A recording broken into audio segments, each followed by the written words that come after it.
posso passar para você então, por gentileza? Daí você Ele já tinha concluído? Já tinha concluído? Joaquim, caiu. Caiu, né? Aqui caiu.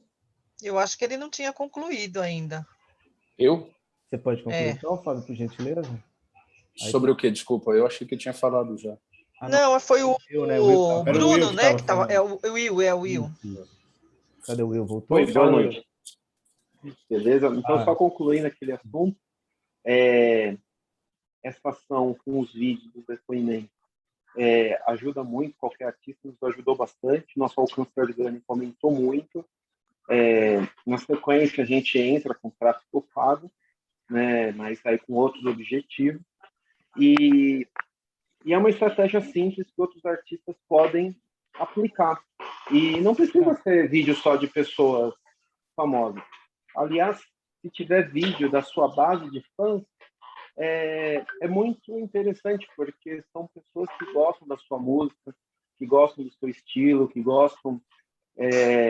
Não, foi da hora, Will, porque metade da galera era fã nosso que fez o lance. Exatamente. Muito fã. Então a gente misturou assim, por exemplo, um fã, aí depois entra o Kiko Zambier, o cara fica louco. Sim. O cara se sente assim, parte da banda.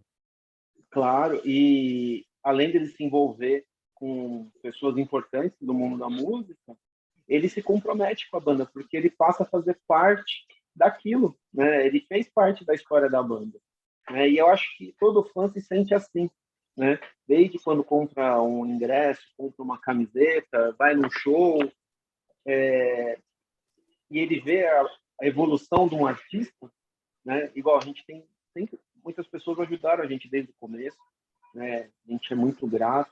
No nosso site, numa época, tinha até uma lista com mais de 300 nomes de agradecimento. Mas aí eu tirei porque, ia mudar para 1000 pessoas. Assim, então, a gente vai se conectando com as pessoas e conseguindo trazer a emoção delas também. Então, essa é uma ação simples que pode ser repetida por qualquer artista e dar um resultado excelente. Certíssimo, Will. Muito agradecido a você. Aqui pela minha ordem, agora o nosso amigo Anderson. Por gentileza, Anderson, pode falar do seu canal também, o seu veículo, né? Olá, gente. Boa noite. Tudo bem com vocês? Boa noite. Meu nome é Anderson Lopes, sou jornalista daqui do Rio de Janeiro. Eu tenho um portal de mídias e notícias conhecido como Portal AL, e a minha pergunta é a seguinte: quais são os pontos positivos ou até mesmo negativos da letra Um Sopro? Melhor é o Nog, né? Pontos positivos e pontos negativos, Anderson? Sim, da letra Um Sopro. Ou negativos, né, se tiver algum. Ah, entendi. Eu acho que, assim, falar sobre coisas que a gente faz que não dão certo, porque basicamente a letra fala de uma pessoa que de repente se viu numa relação que ela não esperava e que ela meio que caiu numa cilada. Então, assim, eu acho que de certa forma esse é o peso, é um peso para as pessoas ouvirem que elas não estão acostumadas a ouvir. E eu não sei dizer se é positivo ou negativo, porque cada um interpreta como acha que deve interpretar. Isso é uma coisa que, quando a gente coloca uma música para frente, né, ela já deixa de ser nossa filha e vira do mundo. E cada um está aberto para entender da melhor maneira que quiser, né?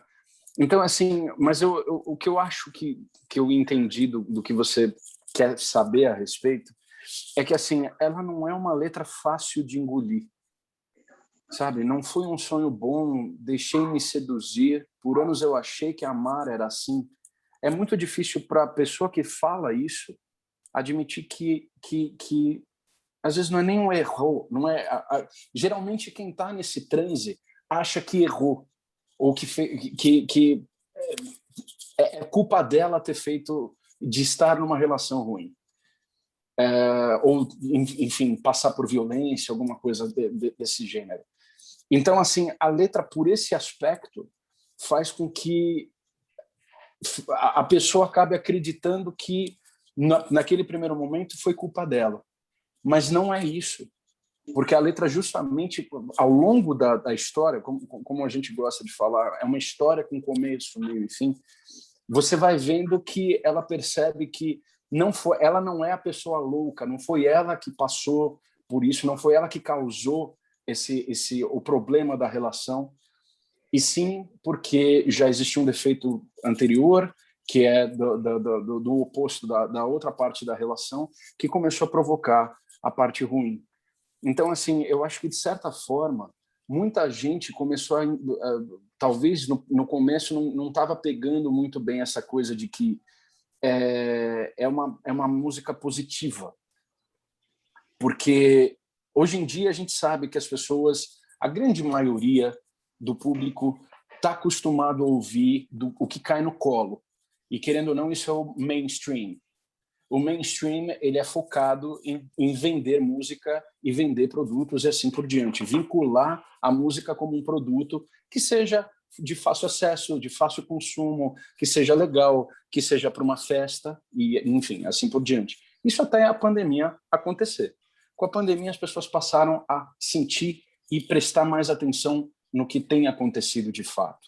A gente vê que as pessoas têm tido muito mais contato, procurado ligar para as pessoas, para os amigos, para saber, escuta, você está legal, eu tenho passado por isso, todo mundo tem passado, sabe? Eu falo, como é que você está? Vamos bater um papo, como é que você está se sentindo? Posso te ajudar de alguma maneira? Então, a música, agora, uma música como essa, que é uma valsa, que não é comum, primeiro na música brasileira, segundo no rock brasileiro, de certa forma, se transformar em tudo isso que está sendo agora. Então, o que era uma música que pudesse ter uma conotação negativa, ruim, de exposição, de que, sabe, eu não quero, sabe, me mostrar como uma pessoa fraca, está se tornando uma música que mostra a força que as pessoas precisam ter, como eu falei antes, para vir adiante. Então, eu acho que esse é o lado positivo que a música e todas as músicas que a gente faz tem o objetivo de ser. Algo que as pessoas falem assim, isso não é uma banda que fala de bunda, de coisa lúdica, é uma banda que fala de coisas reais, com músicas que tocam de verdade, no sentido de que se eu parar para prestar atenção, aquilo vai fazer um sentido absurdo. Esses depoimentos que eu recebi de mulheres, principalmente amigas ou até desconhecidas, que conhecem a banda e tudo mais, que elas começaram a falar isso, outras pessoas já fizeram anteriormente, falando, por exemplo, Um Novo Amanhã, que é uma música que a gente tem do Som e a Cura, falava assim, cara, se não fosse essa música, que eu ouvindo no metrô para ir trabalhar, tipo, sabe, tem dia que é ruim, mas, cara, sempre tem um novo amanhã. Eu tenho que usar essa música como um mantra para poder me sentir bem, para poder, sabe, trabalhar. Então, isso é muito, muito, muito bacana. Então, de certa forma, eu acho que assim, a música, num primeiro momento, um sopro, tem uma conotação um pouco pesada, mas se a pessoa para ouvir, é como se fosse uma pessoa que tomou um tombo gigantesco, uma mulher que tomou um tombo gigantesco e de repente ela sai com uma Mulher Maravilha desses filmes mais recentes, sabe? Uma mulher com uma espada e um escudo e fala, ninguém vai passar por cima de mim. Então, é essa sensação e a vontade que eu sempre quis passar nessa música, que elas não têm que ter medo de vir à frente e colocar isso para as pessoas que ela confia de fato. Posso dar um input ligeiro, rápido? Lógico. Thiago aqui, baterista da banda, tudo bem? Uma coisa que é bacana, até falando sobre letras em geral, assim, da banda, né, na parte de composição, até voltando algumas perguntas atrás, falando de como as músicas se apresentam para a banda, nas últimas músicas que a gente vem compondo, está acontecendo uma coisa legal que eu acho que até demonstra uma maturidade na banda na hora de compor as letras, as músicas, que tem muita coisa no primeiro disco que foi o que o Nog falou, é muito direto, ó, aconteceu isso, é uma história que tem começo, meio e fim, é uma coisa, a gente pode até colocar entre aspas, real, assim, né? E nessas últimas músicas que a gente tem lançado, a gente está revendo interpretações sobre a letra nós mesmos. Assim, a gente vê a letra de primeira, ela parece uma coisa, e depois a gente vê ela em outro momento, ela já mudou de significado, a gente acha conexões diferentes para a mesma letra. Eu acho que isso, além de um amadurecimento, de não ser extremamente... Não trazer uma letra que é extremamente tangível, que você pega e saca de primeira que o cara está falando, pro ponto de vista da banda, é interessante porque a gente acaba conseguindo passar para várias pessoas que passam por situações completamente diferentes uma única mensagem. Isso eu acho muito legal. Eu espero que a banda... Acredito que estamos traçando um caminho correto em relação a isso. Assim. Acho que é um lado super positivo. Lado negativo, eu não tenho nada para acrescentar. Obrigado. É isso aí. A próxima pergunta eu passo para a nossa colega Ana. Ana Tretel, por gentileza, fala seu canal, seu veículo, por gentileza. Oi, boa noite. Eu sou a Ana Tretel, do Cria do Rock.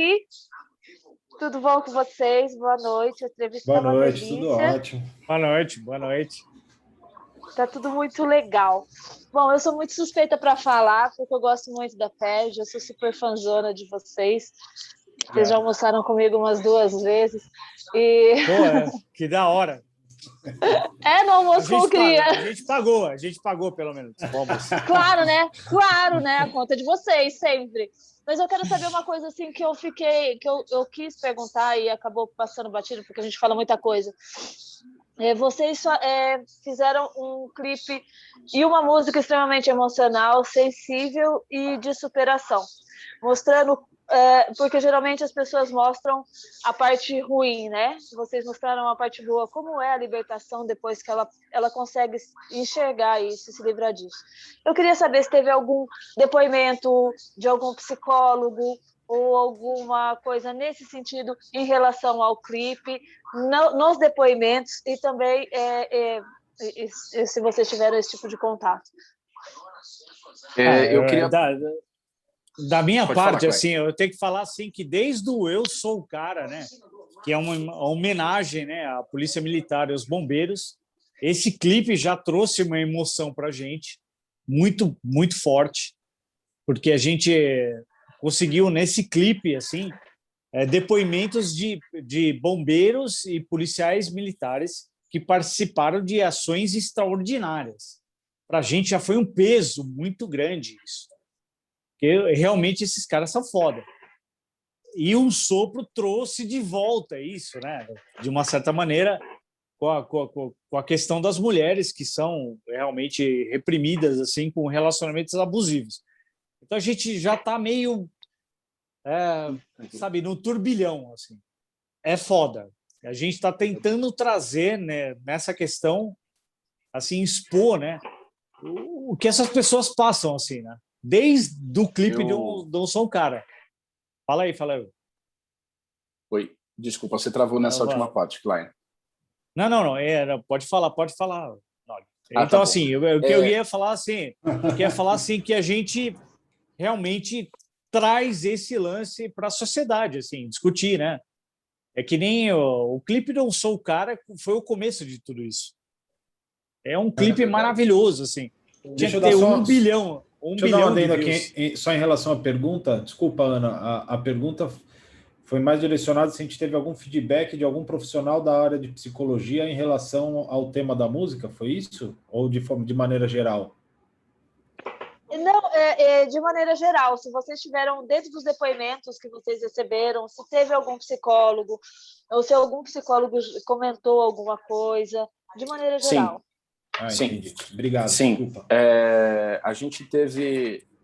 Eu tive fechado, depoimento fechado de mensagens que eu recebi de alguns amigos que são psicólogos, que eles falam assim, cara, o que vocês fizeram é uma coisa meio que fora da casinha, porque é uma coisa que a gente luta para falar, para fazer e acontecer, e não só em relacionamentos que as mulheres são a parte mais afetada, mas de modo geral para pessoas que têm essa coisa de querer controlar situações e relações e de modo geral. Então, assim, o bacana que essa pessoa falou assim, esse vídeo traz essa coisa de que a gente precisa aprender a ceder o controle de modo geral. Eu falei, pô, isso daí é uma coisa que eu sempre penso, mas é uma coisa que trouxe para a música. Que trouxe para essa pessoa, trouxe isso para a música, como o Thiago acabou de falar, né? Traz um monte de coisa diferente. Então, eu recebi 2 amigos que são, um é psicólogo e o outro é uma professora de direito minha, que é minha advogada, inclusive, e ela falou, cara, eu vou levar esse vídeo para um grupo de outras professoras e amigas de WhatsApp, né? E aí depois ela me trouxe um feedback de pessoas que têm mais de uma formação, não só jurídica, mas também de psicólogo, médica. E ela me falou que, assim, além dela ter tido colegas que passaram por isso, elas disseram que, assim, olha, esse videoclipe, de certa forma, é uma espécie de... não foi remédio que ela falou, mas um auxílio no tratamento para mostrar para as pessoas que elas não precisam se esconder, que isso pode ser conversado, sim, principalmente durante terapia ou com alguém de confiança de fato, né? Uma outra coisa que foi minha mulher que trouxe num papo, até um tempo atrás eu ia fazer um vídeo, né, falando, agradecendo o negócio do pessoal, de estar curtindo e tal. Eu tinha falado a respeito de, porque, né, converse com as suas famílias a respeito disso. E ela falou assim, não escreve isso não fala isso não. Eu falei, por quê? Ela falou, porque muitas vezes o problema vem na família. Vem, sabe, ou é pai e filha, ou é marido e mulher, ou é mãe e filho, ou às vezes não chega a ser uma violência, mas seja aquela coisa de controle do chefe da família ter aquela coisa de querer controlar tudo o tempo todo e não deixar as pessoas fazerem nada. Enfim, então, assim, de certa forma, sim, isso está sendo uma coisa muito incrível, porque é como se a gente tivesse feito um remédio, sei lá, se Deus quiser, uma vacina, né? A gente sabe que nada disso, né? O que a gente escreve, o que a gente põe para o mundo, as pessoas podem entender como quiser. Só que uma das coisas que eu venho sentindo é que, assim, a gente sabe que não dá para acabar com os males do mundo. Mas se a gente conseguir, pelo menos, erradicar as pessoas ruins, ou no sentido de fazer conscientizá-las de que o que elas fazem não dá mais para ser feito, elas podem não se tornar pessoas melhores, mas elas minimamente vão falar, se eu for responsável por isso, eu vou me ferrar. Então, não dá mais para esconder a sujeira debaixo do tapete. Então, é essa a intenção, e eu acho que isso foi o que melhor me trouxe essa coisa da minha professora e esse outro amigo que falaram, olha, isso daqui me ajuda na minha terapia, na minha função profissional. Então, fizemos o que a gente precisava também por isso. E é muito importante mencionar que nos depoimentos que a gente recebeu, tivemos 2 profissionais que participaram. Um foi o psicanalista e hipnoterapeuta Reinaldo Nascimento, mandou um depoimento, está no nosso feed no Instagram, e a psicóloga Ana Colette. Ela também mandou um depoimento falando sobre a importância da mensagem, de falar sobre esse assunto, porque às vezes a gente evita e é uma coisa necessária, né? Então a gente recebeu esses 2 depoimentos profissionais que está disponível lá no nosso Instagram, né? Quem quiser. Sensacional, Will. Da hora você lembrar isso. Bem lembrado. Puta, sensacional. Maravilha. Agora eu gostaria de passar a palavra para o nosso colega Edgar, aqui pela lista, pela ordem. Nosso amigo. Que voz você tem, velho? Porra, que da hora. Voz de locutor, essa voz de locutor. Rádio. Puta, meu, é da hora. Velho. Quem, gente? Boa noite, gente. Boa noite. Que maravilha. Boa noite, gente. Obrigado pela presença, obrigado por terem feito esse convite. A galera, Omar, um beijo para você, meu querido. E, gente, admirei muito o trabalho de vocês, né? Bati o olho, gostei, mas, assim, eu sou muito do carnaval e eu observo muito a questão de percussão, então eu queria fazer a pergunta para o nosso baterista hoje. Porra. Isso.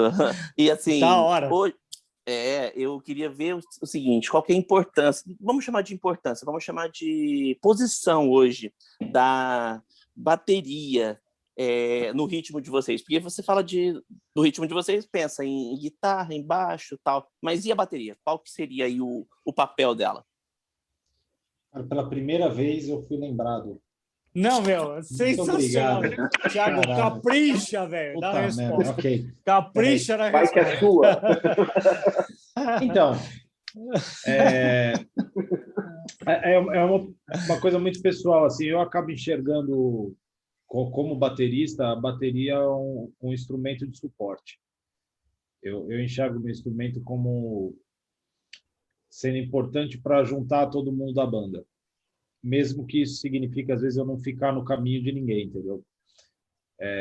O meu papel como baterista dentro da banda e de todos os trabalhos que eu faço é basicamente isso. Eu passei muito tempo da minha carreira, inclusive, aprendendo outros instrumentos para sacar a importância do todo, né? Para eu sair da minha casinha, da minha caixinha de baterista e começar a tocar com o ouvido, ao invés de tocar com as mãos, né? Ouvindo o que está todo mundo fazendo, para me inserir de uma maneira que eu consiga colar todo mundo junto e não ficar na frente de ninguém ao mesmo tempo, porque nesse estilo de música, pelo menos que a gente trabalha, a bateria realmente não é o foco. E o meu trabalho é mais enfatizar a qualidade do que está em foco do que eu alimentar meu próprio ego e acabar passando na frente dos outros. É assim que Mas é um baita baterista, tem que falar que é um dos melhores bateristas do Brasil, esse cara. Maravilha. Tocar com o Thiagão é maravilhoso. Não, é sensacional, sensacional. É minha mão direita e você, Thiagão. Mas tem aquela máxima, né, Thiago? Tem aquela máxima que os ensaios geralmente é na casa do baterista, né? Então a família geralmente do baterista aqui só. Então, mas eu escapei dessa. Eu moro em AP e nem tenho bateria montada em casa nunca. Então já não tem esse problema. Proposital. Não, é fora da casinha. Esse cara é foda. Mas uma coisa só para colocar uma última coisa nisso que o Thiago falou. Ele falou que ele veio aprendendo outros instrumentos. Ele já sabia, sempre soube, principalmente tocar violão, tocar guitarra e tal. Mas eu acho que isso é fundamental para qualquer músico, para qualquer pessoa que participe de uma banda, ter noção e conhecimento de outros instrumentos para saber quando a pessoa precisa aparecer naquele momento, sabe? Exatamente. E isso é uma coisa que o Thiago escreve letras muito bem. Ele escreve linhas melódicas muito bem. Então, absurdo. Então não é a questão só de ser, como ele sempre fala, eu sou só o baterista. Ele não é só um baterista. Ele é um cara que tem muito conhecimento de causa, que não é à toa que é por isso que as músicas saem do jeito que saem. Porque todo mundo na banda é assim. Tiago, depois eu te faço o Pix.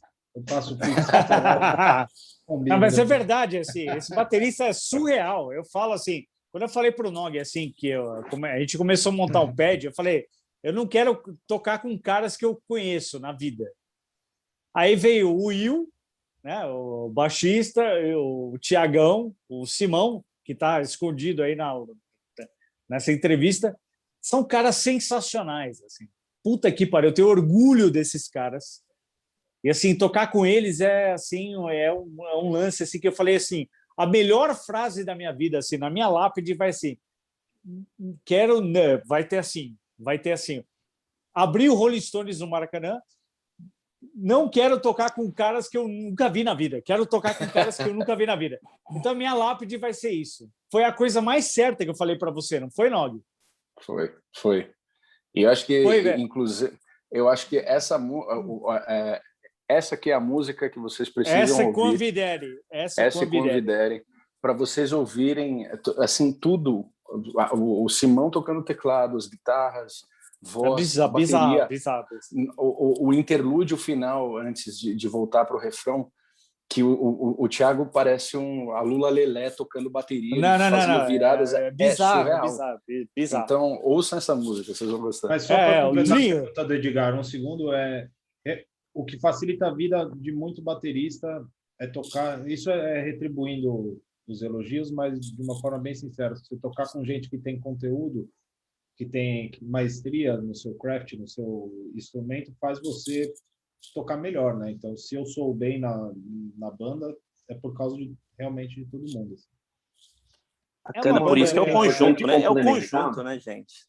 Uma coisa que é importante complementar, a gente falou do Thiago como baterista, mas o Nob já comentou, ele também é compositor, ele também traz linhas melódicas, assim como cada um na banda, apesar de a gente ter uma função fixa como artista ou como integrante, todos são multitarefas. Então, se você for ver, né, administra, cria, edita, mixa, masteriza, então, faz vídeo, faz foto, né? Então a gente consegue juntar na nossa banda hoje quase 80-85% que um artista precisa ter para colocar o seu trabalho no mercado, né? Os outros 15 são fatores externos, mas graças a Deus nessa parte também, graças às qualidades que cada um contribui, a gente, além das nossas funções musicais de artista, tem essas qualidades também que é importante falar e conhecer a parte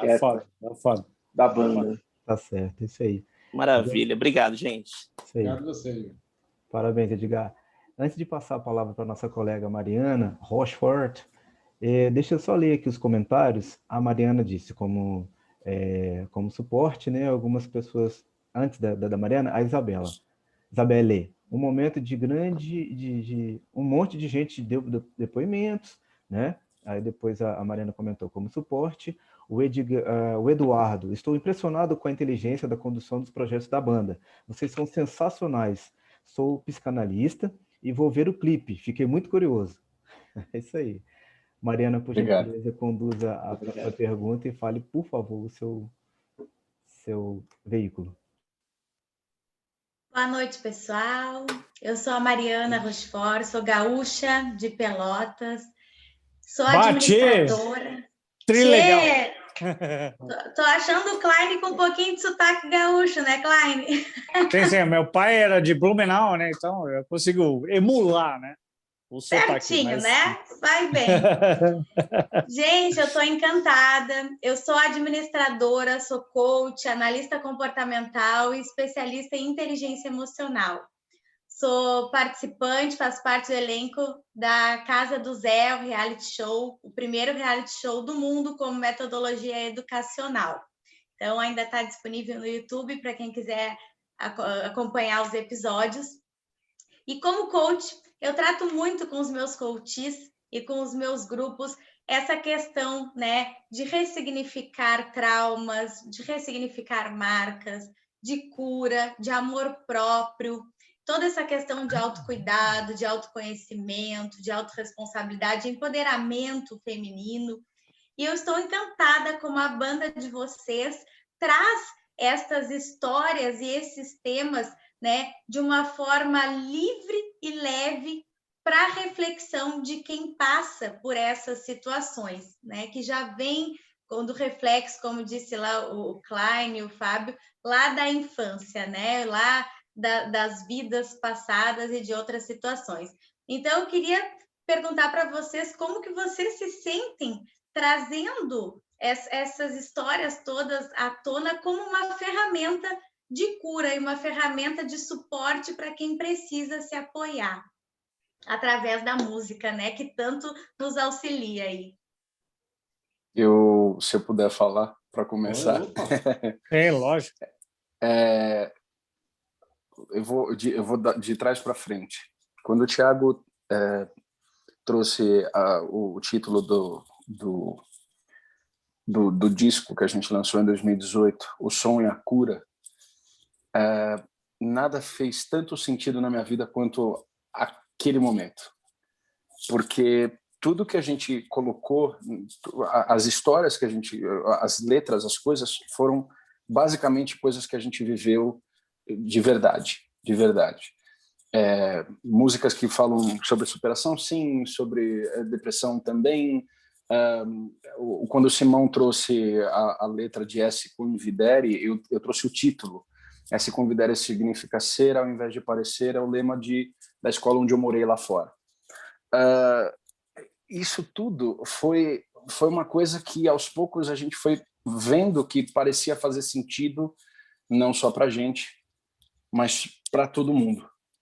Então, ao longo do tempo, as pessoas começaram a entender que a banda não é aquela banda tradicional que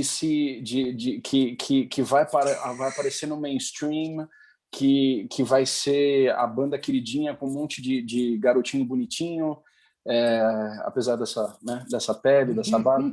Dessa cutis. Dessa cutis. Então, assim, a gente tinha mais, vamos pensar assim, que mercadologicamente, comercialmente falando, a gente tinha mais reveses do que possibilidades de fato. Então, assim, não é que a gente pensou, não é que a gente falou, vamos ser uma banda cult que fala sobre, sabe, coisas de cabeça e tudo mais. Nunca foi isso.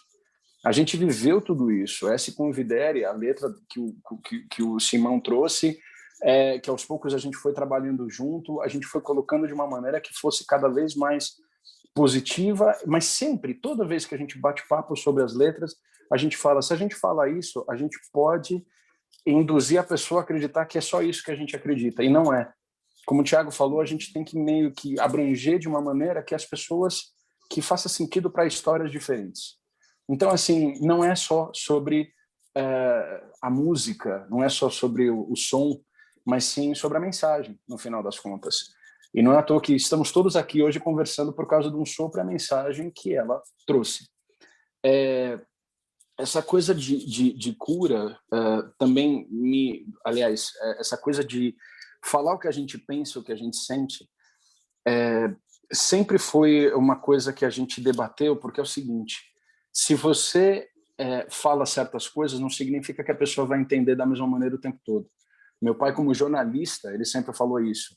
Toma muito cuidado com o que você escreve, com o que você fala, porque para as pessoas entenderem errado, não é simplesmente você pode até dar o braço a torcer, mas você tem que entender que as pessoas podem achar que você não é uma pessoa de verdade. Você está bancando um papel, você está vivendo uma mentira, você está falando uma mentira e isso não pode acontecer. Então, ele sendo o chato jornalista que sempre passou isso para a gente, para mim, para minhas irmãs, faz todo sentido hoje, né? Mas, de forma geral, só para terminar um pouco o que você falou, uma das grandes preocupações da gente sempre foi a gente fazer coisas que a gente possa ser mal interpretado de alguma maneira. Quando a gente lançou Eu Sou o Cara, como o Klein falou, por exemplo, é uma música que, desde sempre, a gente falou assim, isso é uma música que é para todo mundo que é ralador da vida, né? Então, quando a gente pensou em fazer abranger o videoclipe do Eu Sou o Cara para motoboy, para gari, para piloto do SAMU, para enfermeiro, para carteiro, que são pessoas que estão na relação do dia a dia e as pessoas são heróis sobre os quais a gente não canta normalmente. Nesse caso, a música foi levada num primeiro momento direto para o comando da Polícia Militar, que se encantou com a música e de repente falou, não, essa música é para a gente. Então eles abraçaram a causa e se dispuseram a fazer diversos depoimentos de pessoas que salvaram vidas. E foi por isso que no começo do videoclipe, no final, está escrito uma homenagem a pessoas que salvam e preservam vidas. E não simplesmente todo mundo, porque a gente sabe que existe gente boa e gente ruim em todo núcleo. Só que se a gente generalizar, a gente vai falar que é uma banda que adora a polícia de qualquer jeito, e não é isso. A gente não tem esse negócio. Da mesma maneira, transpondo isso para um sopro, é uma coisa mais delicada ainda, porque como é que pode... Isso a gente estava conversando outro dia num papo entre a gente. Como é que pode uma banda, que a gente ficava preocupado, como é que as pessoas vão enxergar uma banda de homens heterossexuais, brancos, falando sobre esse tipo de tema, né? Quem são eles para falar esse tipo de coisa? E não foi por isso que eu vim à frente para falar da minha irmã, mas isso hoje me dá força para chegar e falar o seguinte, ela sofreu pra cacete. Ela podia ter sido condenada por um monte de coisa, ela teve que fazer coisas no sentido de dizer que eu tô com uma anemiazinha. Então ela não podia falar que tinha AIDS no trabalho porque ela ia perder o emprego. E isso não seria um branco que ia mandar ela embora. Podia ser qualquer pessoa, entendeu? Então, assim, a gente sempre teve esse cuidado enorme de chegar e falar o seguinte, olha, isso tudo transcende a minha figura. Isso é sobre a mensagem, não é sobre a música, não é sobre lacração. Isso é sobre verdades e pessoas que precisam de força, como você estava falando, que você, né, você faz isso para essas pessoas. Então, até por isso, quando foi feito o videoclipe, o Xundi chegou e falou o seguinte: eu não tenho... ele, com toda a delicadeza, ele falou, gente, eu não tinha muita ideia de colocar vocês no videoclipe. Aí o Thiago falou, graças a Deus. Sim. Porque, assim, é importante dizer também que o clipe veio até nós. Ele foi um presente para a gente. É um presente, assim. Os caras falaram assim, a gente gostou tanto da música que a gente quer fazer um clipe. Eu falei para os caras, a gente não tem como pagar um clipe, né, no meio de uma pandemia. Aí os caras falaram assim, não, a gente vai fazer tudo. Isso é uma coisa bizarra. Isso é a cereja do bolo. Os caras vieram atrás da gente para fazer o clipe. A gente não procurou fazer o clipe dessa música. E a gente, isso que foi uma coisa assim muito louca na banda. Eu falei assim, um cara apareceu, Shunji Kuta, tal, o cara quer fazer o clipe da banda. A cara de todo mundo, assim, eu não vi a cara de todo mundo, né? Mas assim, a cara de todo mundo, vai dar merda, não é possível. Deixa eu dar um adendo rapidão. Não, então, mas assim, só para terminar, eu falo assim, isso é um absurdo, assim. Tipo assim, os caras virem atrás da gente, assim, falar, caralho, a gente quer fazer um clipe dessa música. Fala aí, Tiagão. Só complementar um pouco do nome, que falta 1 minuto e 45, eu vou tentar ser político aqui antes de cair todo mundo de novo da conexão. Duas coisas que eu acho importante. Em primeiro lugar, que é quando você começa a fazer um trabalho artístico, você se pergunta que tipo de artista que o mundo precisa, né? Então, assim, a gente realmente não escolheu esse caminho da cura pela arte. Ele se apresentou para a gente como um presente desde a primeira música que a gente compôs. Mas quem é a gente para falar de um assunto tão delicado como esse? A gente é artista. A gente tem a obrigação de falar o que é uma verdade para a gente. E a gente corre o risco de ofender pessoas, a gente corre o risco, mas o artista que não corre risco, ele não passa nem perto de ser artista, né? Então, antes de tudo, a gente tem que ser artista, fazer o que a gente faz melhor. Se pessoas entenderam de um jeito X ou Y, realmente não cabe a gente julgar as pessoas. Assim como a gente também não pode ser julgado por um segundo de uma vida, né? Que é injusto você simplificar uma vida inteira numa música de 3 minutos, uma história numa música de 3 minutos. Então, antes de tudo, a gente é artista. Eu acho que essa é a base de tudo. A gente tem que correr o risco de ofender, tem que correr o risco de aparecer e dar a cara, sim. É o que eu acho. Muito bom. Pessoal, eu gostaria de pedir uma gentileza de vocês. Como nosso tempo está acabando, eu gostaria de passar a pergunta para a nossa colega Mabel e passar para o nosso terceiro bloco. Pode ser? Para vocês, tudo bem? Pode ser. Aí a Mabel faz a pergunta, né? Aí nós vamos voltar para o próximo bloco. Pode ser? Mabel, por gentileza.